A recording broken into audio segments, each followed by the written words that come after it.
Halo sahabat Skepro, kali ini kita akan membahas tuntas tentang ikan aksolot langsung ke ahlinya, yaitu Mas Dava.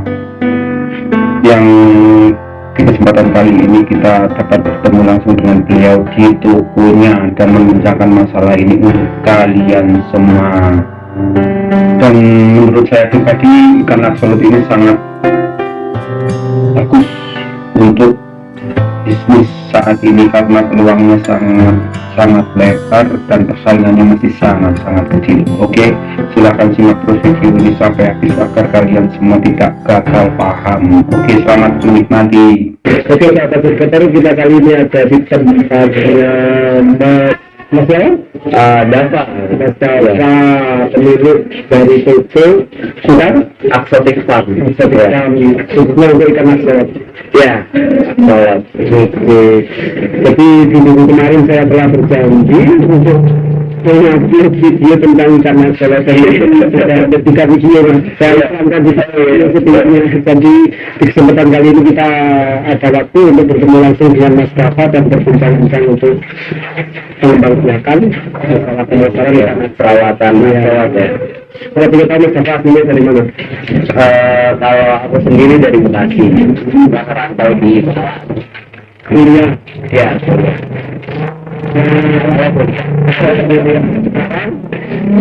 Terjun langsung di ikan aksolot ini. Kebetulan kita ada kembangin project budidaya aksolot ini di Malang. Jadi akhirnya stay di Malang. Sudah berapa tahun Mas di aksolot ini? Sebenarnya kalau untuk aksolot sendiri itu kita kurang lebih 3 sampai 4 tahun kalau untuk merawat ya. Tapi untuk riset mungkin sekitar 3 tahun kemudian baru bisa dapat poin buat budidayanya itu sekitar 1 tahun kurang lebih. Kalau ikan aksolot itu hasilnya dari mana sih Mas? Mula ikan aksolot itu? Kalau aksolot sendiri dia aslinya dari Meksiko. Jadi aksolot ini ikan subtropis. Dan kalau untuk yang kita kembangin ini awalnya importnya itu dari Tiongkok. Jadi ikan impor ini kita domestikasi di Indonesia. Jadi kita kembangin di Indonesia sehingga aksolot yang tadinya harusnya iklim subtropis ya kan, kalau misalkan baca di artikel di industri gitu tuh aksolot harus dingin gitu kan, suhunya nggak boleh lebih dari 25. Nah jadi Exotic Farm ini kita kalau istilahnya mendomestikasikan. Jadi kita ngembangin aksolot akhirnya bisa dipelihara sama teman-teman bahkan sampai suhu 30 derajat. Jadi beberapa customer ada yang di Bekasi, di Surabaya itu bahkan buat. Nah itu hasil domestikasi. Jadi kita ngembangin aksolot yang sudah adaptif di parameter Indonesia kayak gitu. Jadi kayak masih ini memang meneliti dari awal sendiri ya. Kalau soalnya kan dari teman-teman kan masih banyak yang belum kenal tentang ikan ini. Riset salah satu riset yang kita jalani itu jadi buat domestikasi suatu komoditas perlu waktu yang lumayan lama dan masing-masing. Jadi case-nya mungkin kita ambil 10 itu yang berhasil selama berapa lama kita proses buat domestikasi itu dari 10 cuma 3 yang saat ini sudah berhasil gitu. Case-nya gitu. Jadi 3 dari 10 yang berhasil. Itu total udah sekitar 100-an ekor mungkin. Jadi ada sebagian kecil yang memang berhasil kita pijahkan di Indonesia gitu. Nah kadang kita treatmentnya sama nih, kita pakai perlakuan A.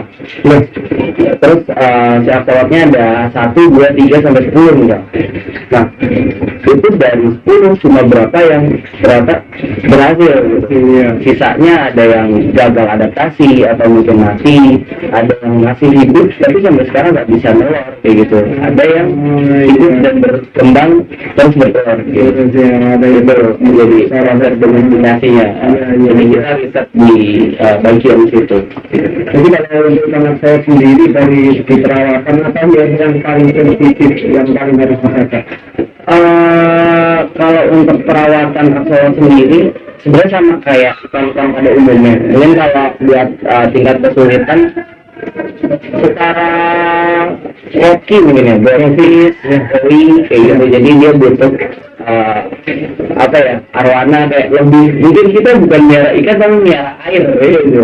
Ya, jadi kayak benar-benar kualitas airnya dijaga, terus wajib ada filtrasi kayak gitu, terus kayak dari pH-nya, dari apa namanya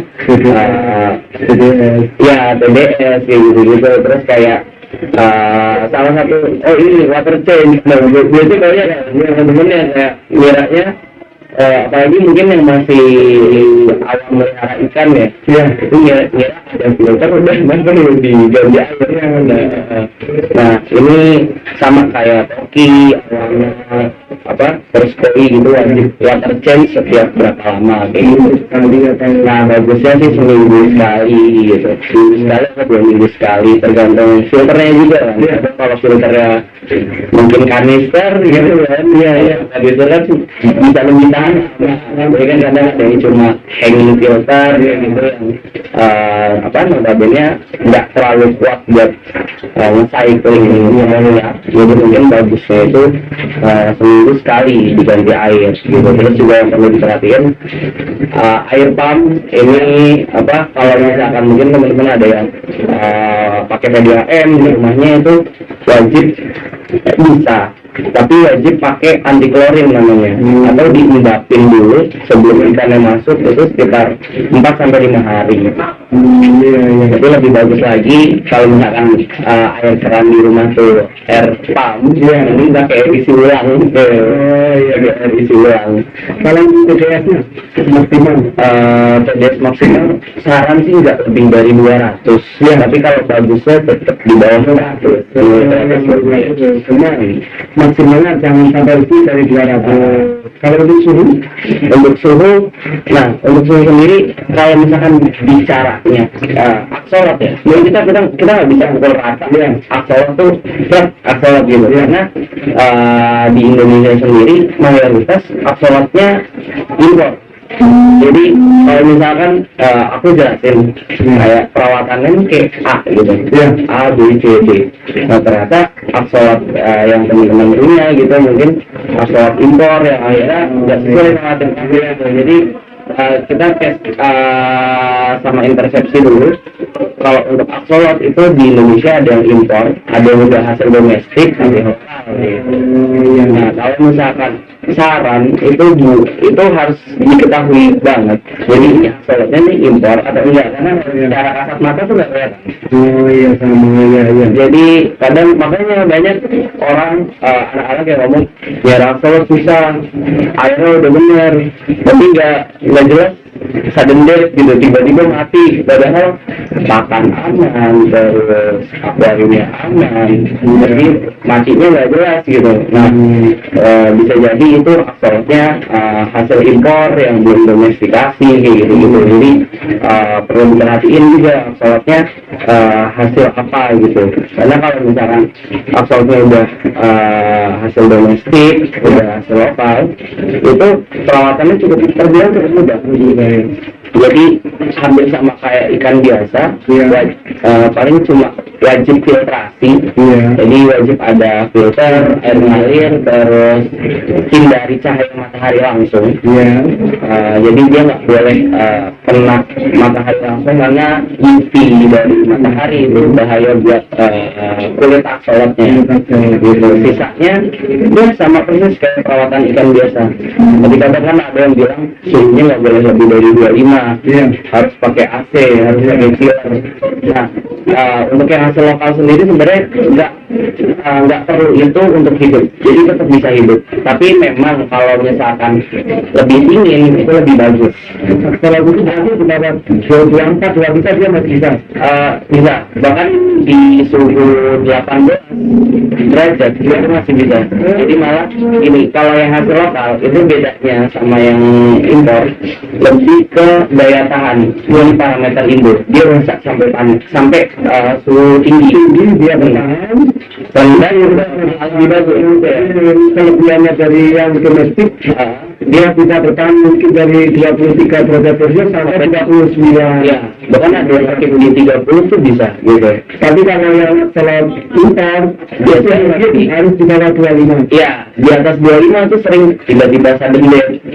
Jadi apa namanya, tiba-tiba mati nggak jelas atau nggak mau makan dan lain-lain. Banyak masalahnya, dan kita treatment yang ke lokal itu bisa, terus itu random belum pernah bisa gitu. Malah seringnya nggak bisa. Ya, jadi harus tahu dulu ini selat yang impor yang lokal. Benar gitu. Jadi untuk jenis selat sendiri itu bedanya dengan salamander. Sebenarnya kalau di ini banyak banget kayak ulang kemarin. Jadi kalau sih salamander ada ikan gitu. Ya, ya. Dan kayak misalnya kemarin kita ada liputan juga, terus akhirnya ngomong ke apa namanya, ke orang beritanya wawancara juga, terus kita kan ngomongnya ikan salamander gitu. Terus akhirnya kayak ngejudge itu belajar lagi ya, apa namanya, ini tuh yang benar bukan ikan, ini salamander kayak gitu. Ya, ini mungkin aku lurusin persepsi. Ya, jadi dia masuk ke keluarga salamander. Tapi terus kenapa disebut ikan? Karena jadi ini berkaitan sama regulasi juga. Makanya akhirnya menurut KBBI, ikan itu adalah yang 95% hidupnya itu di air. Ya. Dan dia bahkan hampir 99 hampir seluruh hidupnya di air. Ya. Jadi kita bisa sebut dia ikan. Ya. Karena itu juga untuk regulasi itu kita nggak ke dinas peternakan, nggak ke KLH, tapi ke dinas perikanan gitu, untuk balai karantina ikan dan lain-lain kayak gitu. Makanya siak solot bisa disebut ikan. Jadi ketika dibilang ikan nggak salah juga, karena dia full hidupnya di air gitu. Tapi karena di dalam itu juga kan seperti Nggak salah juga. tapi kan kalau kan ditahan di dalam ruangan, kalau selat kan nggak tahan itu juga. Dia dibilang ikan iya, dibilang amfibi juga iya. Karena kenapa amfibi? Karena aksolot ini punya dua alat pengawasan, di mulut sama di insang. Jadi yang ini itu insangnya. Gue nggak tahu ada bilang itu telinga, itu insang. Insang eksternal. Jadi uniknya juga, biasanya kalau misalkan kan kadang orang miara koki air jelek langsung mati gitu ya, nah uniknya di aksolot itu jadi ini bedain yang lokal sama yang umumnya. Nah yang lokal dia kalau misalkan air jelek dia langsung mati, karena dia punya dua pengawasan. Jadi kalau misalkan airnya jelek, kita nggak kan nggak kelihatan begini, karena beda. Betul. Nah pas airnya bermasalah, biasanya dia ngambang di atas. Tandanya itu dia apa namanya, mengalihkan pernapasannya ke kulit. Jadi ini nggak ada sih. Dia diem di atas gitu, nempelin kulit ke permukaan. Itu buat ngambil nafas dari atas melalui kulitnya. Melalui kulitnya. Jadi nempelin juga bahwa airnya sudah kurang bagus. Bisa jadi airnya kurang bagus, terus bisa jadi ada sesuatu sama aksolotnya kayak gitu-gitu. Biasanya kalau air kurang bagus diganti air, udah dia ke bawah lagi. Atau mungkin biasanya kadang kalau faktor dia di atas bisa jadi ini kembung.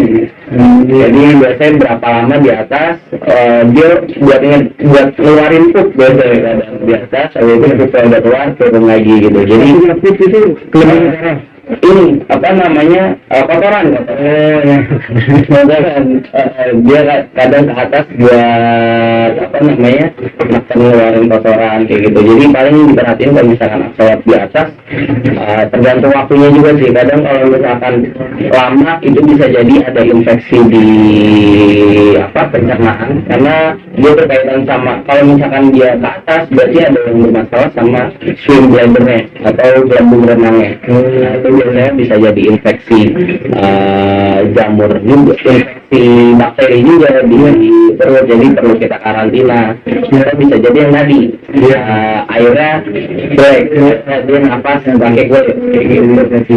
Jadi banyak faktor sih. Kalau itu yang domestik yang lokal, jenisnya ada berapa tuh? Kalau yang kita kembangin saat ini total ada sekitar 8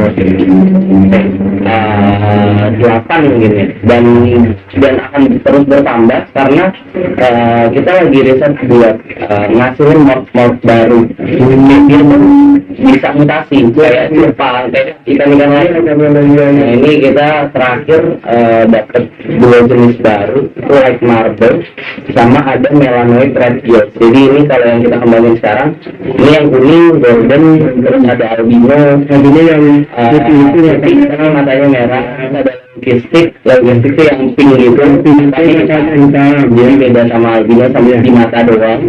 Terus ada melanoid itu yang biasa orang sebut putih. Di film How to Train Your Dragon dia naik Fury itu yang hitam.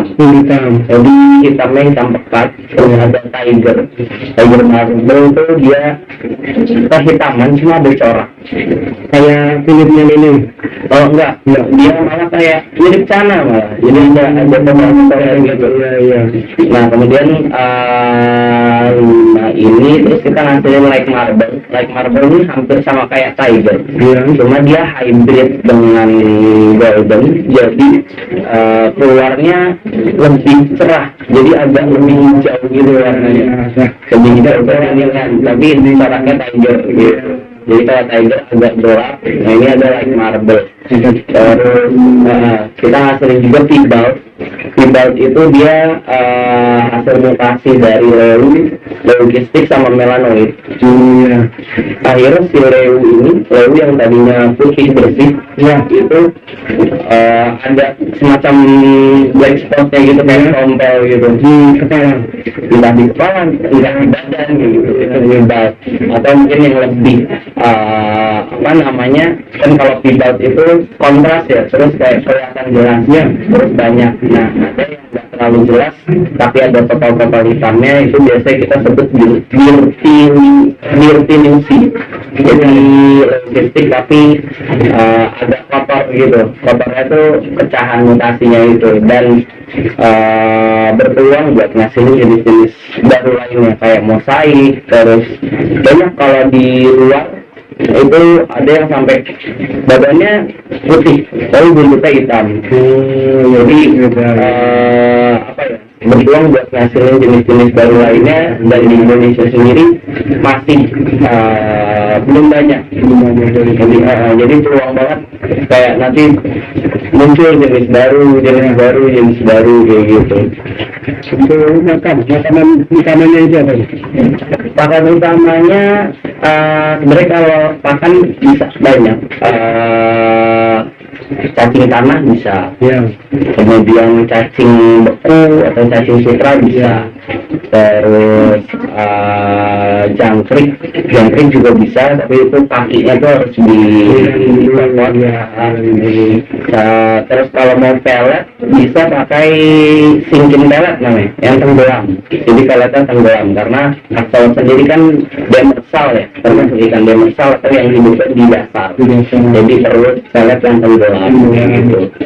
Terus buat cemilan tuh bisa kayak ini ikan kecil kayak moli, ini bisa jadi tank mete juga, moli, tempra, zebra, pokoknya ikan kecil selain alga eater, terus ikan-ikan predator sama jenis cichlid kayak lemon gitu dan lain-lain tuh itu yang dihindari kayak gitu. Jadi selain itu boleh bicara Selain itu aman. Tapi perlu di notice kalau misal tetra, moli bisa jadi tengah, tapi bukan berarti si ikan aman. Jadi yang perlu di notice nih, ikan pasti jadi cemiran, cuma nggak makin kayak sana atau ikan itu ya sesekali aja di ya, jadi jangan kira misal cukup apa namanya tengah nih ya aman nggak bakal hilang, tapi nanti pasti misalnya berapa lama loh ini tetra aku kok cuma tinggal 5 dari kemarin 20. Nah itu jadi cemiran si axolotl. Kalau itu makanan utamanya seperti tadi itu berapa kali sehari maksudnya? Bisa sehari sekali, bisa sehari 2 kali, atau 2 hari sekali pun bisa dia. Paling tergantung treatment dari masing-masing. Kadang ada yang paling maksimal tuh sehari 2 kali, jangan kelebihan. Kalau kelebihan tuh malah akibatnya nanti kembung, terus apa namanya bisa jadi ada penyumbatan juga di pencernaan. Nah kan kayak ikan pada umumnya kalau kekenyangan tuh malah bahaya. Ya, bersama semua yang sudah butuh. Jadi maksimalnya kalau mau di treatment, misal mau bikin bentuk si axolotl nih, itu maksimalnya sehari 2 kali buat pakan. Kalau untuk biasanya treatmentnya banyak yang 2 hari sekali pun bisa ya. Atau kadang mau ditinggal jauh nih, mau pulang kampung gitu ya, itu nggak dikasih makan seminggu pun bisa, tapi taruh ini moli gitu, jadi nanti dibeli moli atau tetra, tapi yang murah kan moli apa cerek ya. Kalau untuk makan-makan khusus mungkin untuk mengeluarkan warnanya apakah seperti jenis-jenis tapi mungkin ada yang biasa. Untuk saat ini belum ada riset ke sana, tapi kita lagi ngembangin itu juga. Jadi kita lagi bikin formulasi pakan juga, sekalian tenggelam itu buat kandungan apa aja sih yang dia tuh apa ya ngasilin impact ke si axolotl. Karena kan kayak misal cana kena apa kandungan apa ya ngaruh ke warna merahnya atau apa gitu. Nah kalau sendiri sampai saat ini kita masih dalam tahap riset buat pakan yang bisa mempengaruhi entah gilsnya, entah warnanya, entah daya tahannya dan lain-lain kayak gitu. Nah ini masih apa ya masih panjang buat riset lebih dalam tentang axolotl. Kalau untuk cara pengembang biakannya mungkin mulai dari lahir sampai berapa dia mulai istilahnya mulai dewasa. Oke, kalau untuk pengembang biakannya sendiri pertama kalau sampai dewasa kurang lebih itu buat siap jual ya itu 2 sampai 3 bulan itu di size sekitar 10 cm. Untuk breedingnya sendiri seperti tadi yang dibilang dia asli subtropis, jadi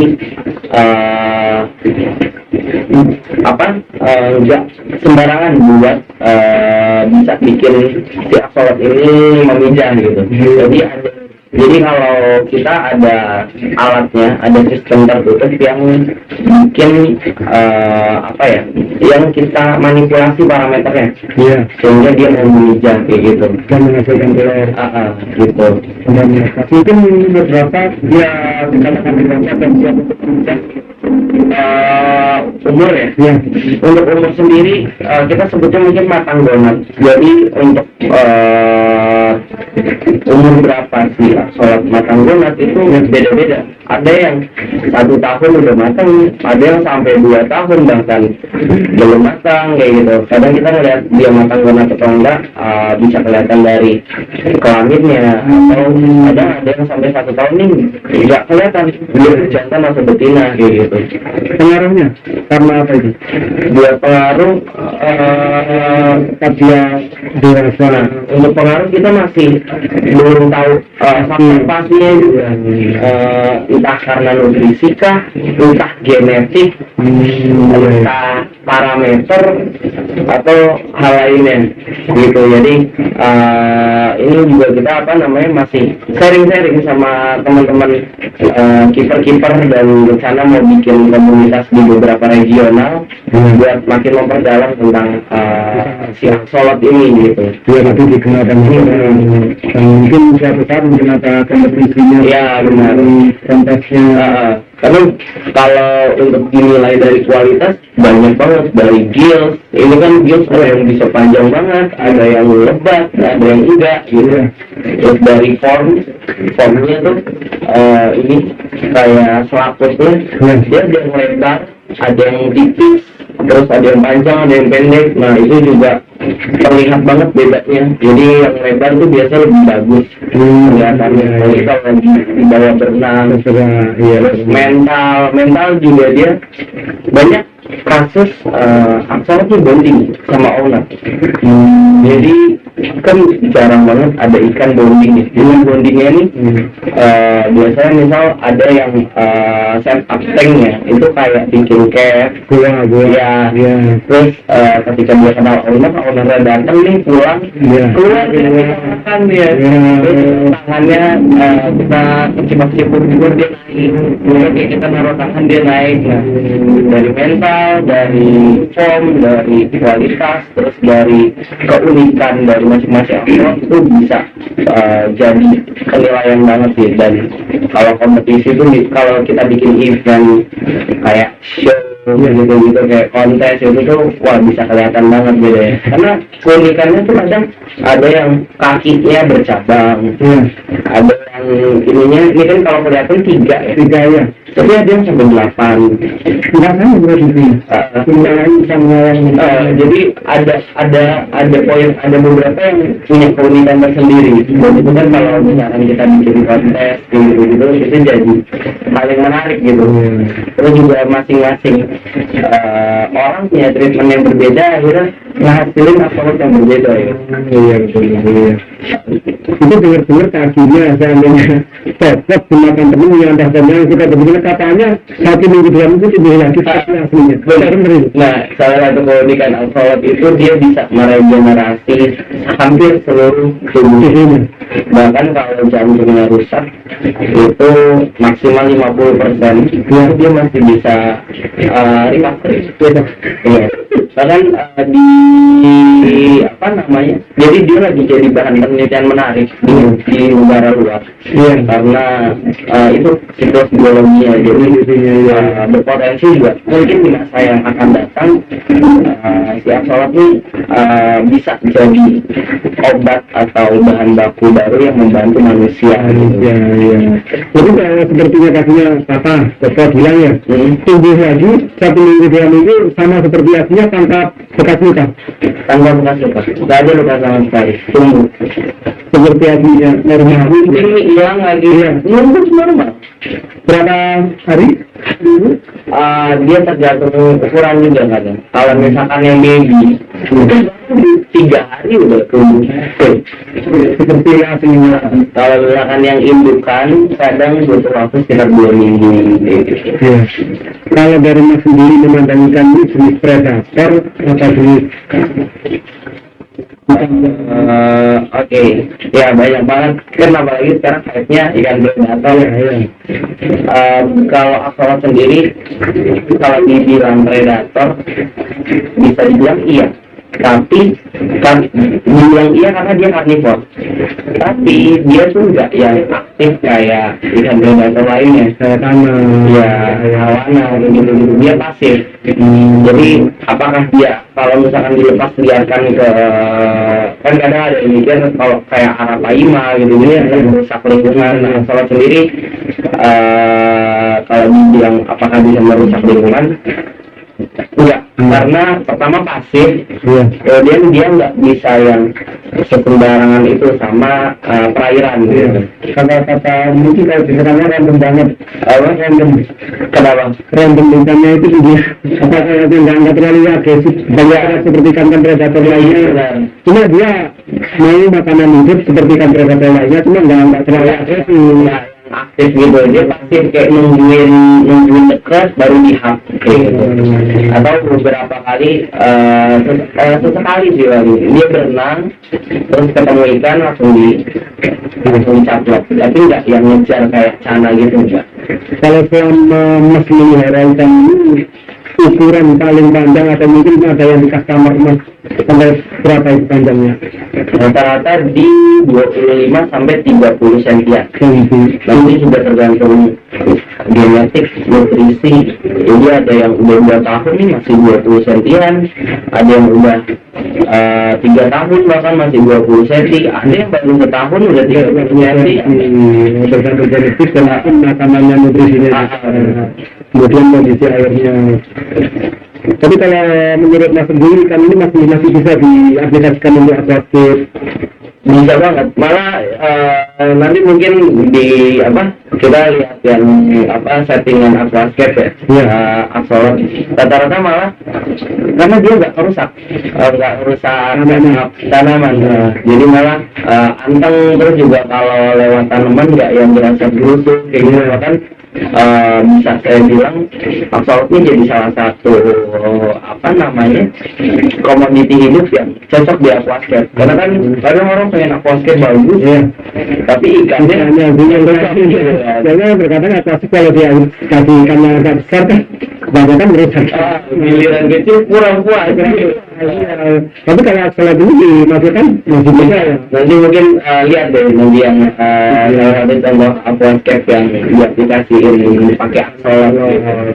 Jadi bisa jadi pilihan baru buat teman-teman aquascape juga mungkin yang pengen di aquascape-nya nih kelihatan ada kehidupan. Iya, betul ya.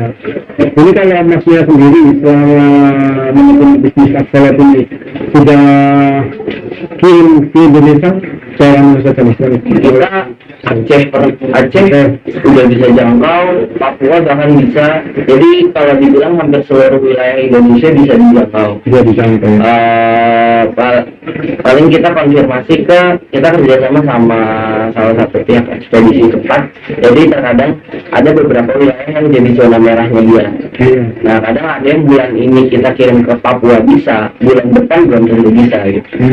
Jadi tergantung kondisi juga. Iya.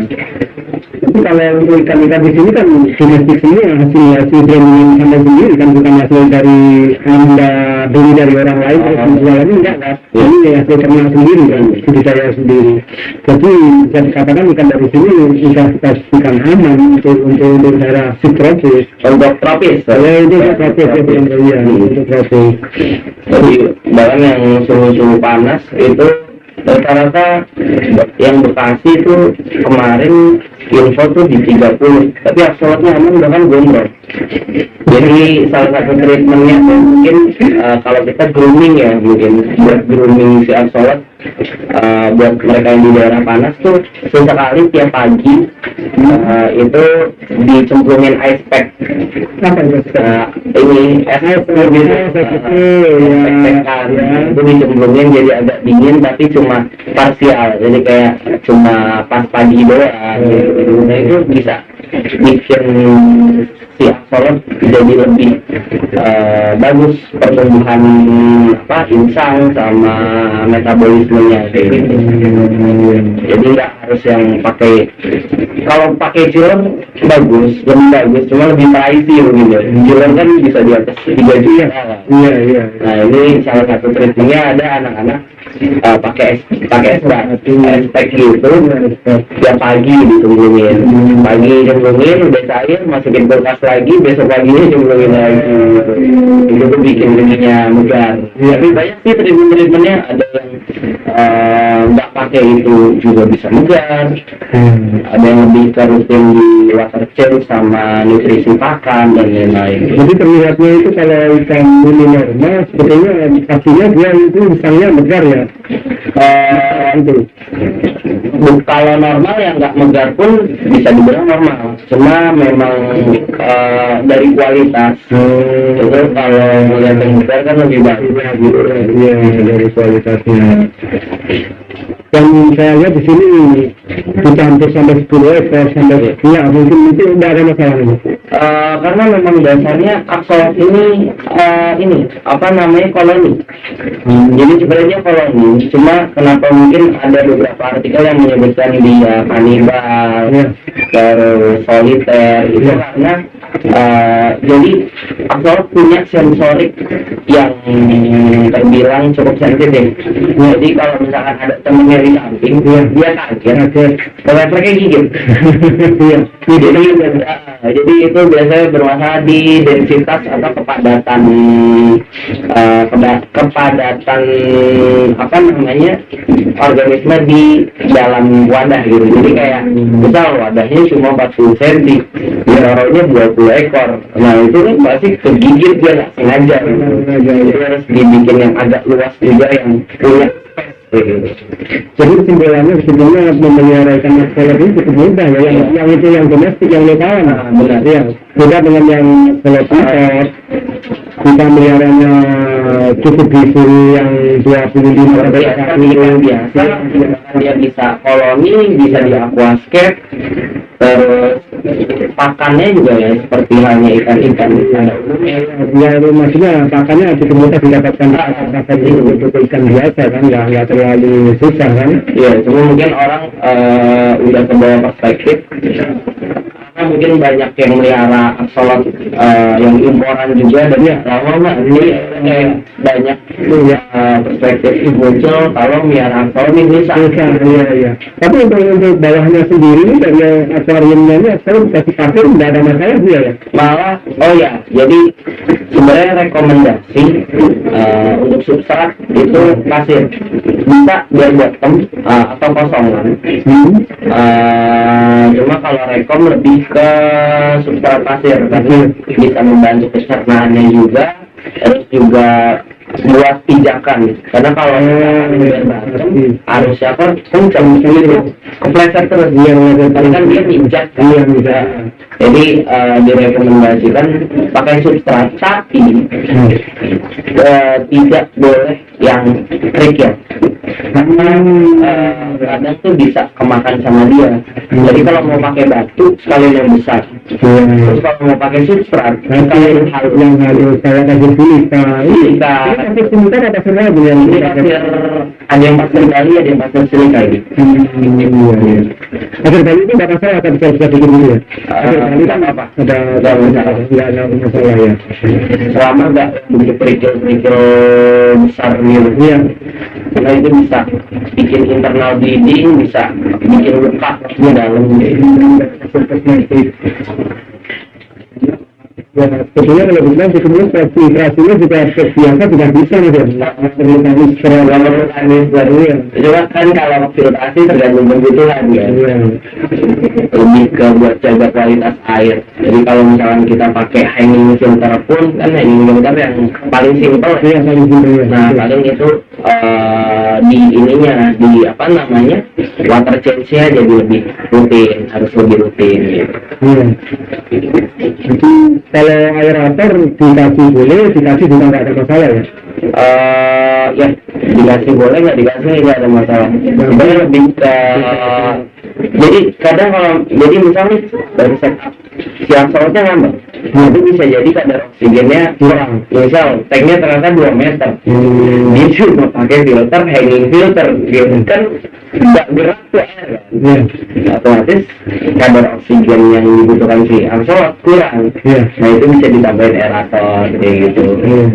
Tapi kan kadang ada yang begitu tanknya gede tapi filternya nggak berasa. Kalau mau sendiri ini paling kecil juga itu umur sekitar 2 bulan. Ya, 2 bulan. Ukuran 7 sampai 10 cm yang sampai sampai 10 cm itu yang paling murah itu jenis apa Mas? Sebenarnya kalau untuk harga dia bervariatif tergantung jenis, size sama kualitas. Kalau yang paling murah kita start dari 300-an, 250 sampai 300-an tergantung kualitas juga. Karena ada yang memang dari kecil itu punya kualitas yang bagus, kemudian gondrong, panjang, benar. Nah itu biasanya punya value yang tinggi gitu. Ya, Kalau untuk ukuran yang besar-besar mungkin 20 cm dari ratusan sampai jutaan ya. itu. Karena apalagi yang 20 cm ya, 20 cm itu umurnya bisa 1 sampai 2 tahun. Jadi kalau dijual apa namanya, kalau untuk harga pasarannya sekitar segitu. Karena coba ini punya ikan 2 tahun, Ya. jadi kan harganya lumayan ya. Iya. Perawatan segala macam. Sebenarnya kalau ini bisa dikembangkan bisnis atau untuk pekerjaan seperti ini bisa menghasilkan sebenarnya. Kalau kayak bahkan dari hobi ini terus bisa nge-treatment jadi bagus, Iya. itu banyak yang tiba-tiba nawar berapa juta gitu hasil treatment juga sendiri gitu. Karena banyak di anak-anak komunitas yang kayak gitu juga. Jadi dia nge-grooming si axolot sampai akhirnya bagus, belinya cuma berapa ratus ribu, terus di treatment berapa lama, ditawarnya sampai jutaan gitu. Iya. Kalau untuk saya sendiri sekali bertelur itu jumlahnya berapa? Mungkin yang Iya, sebenarnya kalau di literatur pembanding ya, itu bahkan bisa ribuan. Iya, cuma untuk yang kita riset sampai saat ini paling banyak itu masih nyentuh di ratusan. hidup semua. Iya. Mungkin yang itu berapa? Nah ini juga masih gambling kan, kita masih ngeriset ini tuh faktornya di mana, di nutrisi kah, di genetik atau di mana gitu. Nah ini masih jadi apa namanya salah satu poin yang kita cari juga tentang entah karena ini masih proses domestikasi kah atau gimana ya. Adaptasi yang lumayan itu juga yang jadi salah satu faktor yang lokal ini lebih mahal karena risetnya itu panjang gitu. Iya. Tapi dari segi ketahanan kan bisa udah ada yang minta. Mungkin dari sekian banyak telurnya ratusan telur 30%, 20% itu. Ya bahkan yang bisa yang yang hidup tuh di bawah 5% ada. Kadang parameternya aman. Gitu. Masih segitu. Kalau yang paling bagus mungkin 50% silakan Pak. Ada. Kalau dia itu dia masih kita riset tuh, dan genetik entah di apa gitu. Mungkin ada yang perlu dijelaskan lagi Mas, kepada teman-teman yang ingin memelihara axolot. Yang paling buat pesan kalau mau melihara axolot, pelajari dulu tentang pemeliharaan ikan gitu terus kayak tentang axolotnya nih cara-cara pemeliharaannya gimana, karakternya juga kan kadang orang biasa melihara ikan apa terus ketemu ikan apa karakternya beda terus akhirnya kayak kaget atau gimana gitu. Itu harus didalami. Yang agak liter itu kan ikan kecil ya. Ternyata kalau dicampur sama asin bahaya itu ya. Iya. Nah itu beberapa poin itu harus yang dipelajari dulu sebelum melihara gitu. Jangan sampai yang kayak kayak kadang kan biasanya banyak yang jual axolot itu di kotak-kotakan plastik. Si orang ngeliat penjualnya doang tanpa dia tahu pemeliharaan axolot yang benar gimana. Akhirnya karena dia ngeliat di wadah plastik yang nggak ada filter, nggak ada apa, dia mikir melihara axolot itu bisa kayak cupang di akuarium polos gitu. Kalau ada apa-apa mati. Karena oksigen butuh oksigen gitu. Sekarang kalau memelihara pelajari dulu tentang cara melihara axolot, behavior axolot ini karakternya gimana, terus apa aja yang harus dihindari. treatment apa aja yang harus dilakukan kayak gitu. Terus sama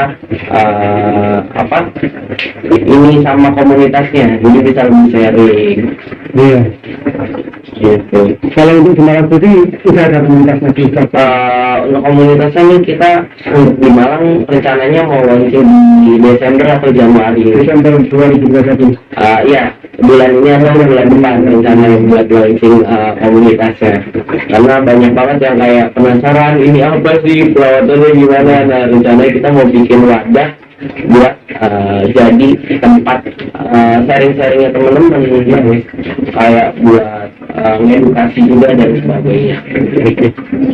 Brandingnya itu ada videonya sampai waktu Tuan berkumpul gitu. Jadi kita buat branding ini itu kita pakai alat.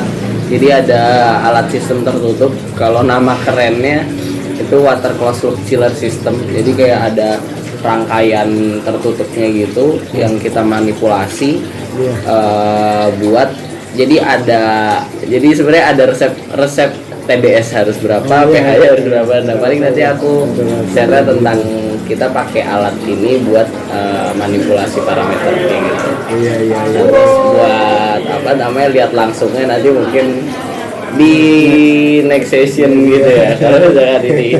Oke teman-teman, itulah tadi pembahasan detail tentang ikan aksolot, dan untuk next video kita akan bahas alat apa yang digunakan untuk pengembangbiakan ikan ini dengan sedetail-detailnya. Dengan satu catatan, penayangan dari video ini mencapai 100.000 penayangan dan 100 komen. Jadi silahkan subscribe untuk mendapatkan pemberitahuan notif dari next konten, dan sampai jumpa di next kesempatan.